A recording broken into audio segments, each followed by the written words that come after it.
Nagsimula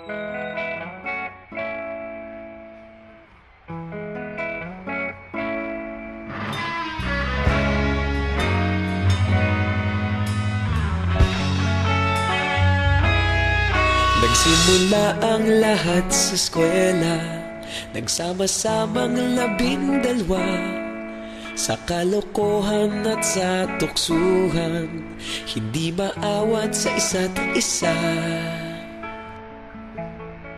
Madalas ang standby sa cafeteria, isang barkada na kay saya.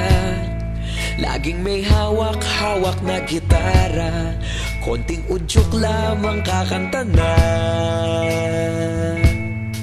Kay simple lamang ng buhay nun, walang mabibigat na suliranin. Problema lamang laging kulang ang datong. Sana napunta ang panahon? Sana nga ba? Sana nga ba? Sana napunta ang panahon? Sana nga ba? Sana nga ba?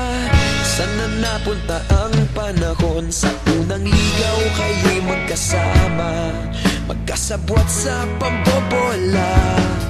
Walang sikreto kayong tinatago, okay sarap ng samahang barkada. Nagkawatakan na sa kolehiyo, kanya-kanya na ang lakaran. Kahit minsan na lang kung magkita, pagkakaibigay hindi nawala.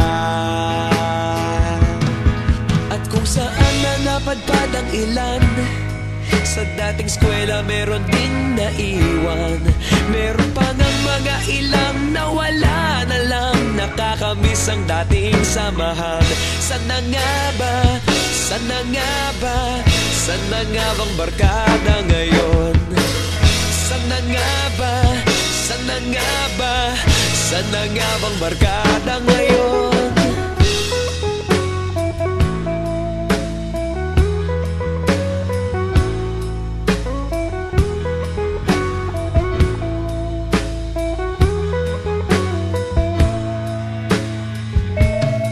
Ilang taon din ang nakalipas, wala pa sa aming tatay na nagsusumikap upang yumaman at guminhawang kinabukasan. Paminsan-minsan kami nagkikita, mga naiwan at natira.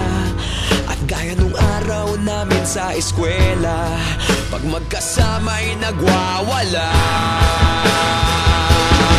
Napakahirap malimutan ang saya ng aming samahan. Kahit lumipas ng ilang taon, magkabarkada pa rin ngayon. Magkaibigan, magkaibigan, magkaibigan pa rin ngayon. Magkaibigan,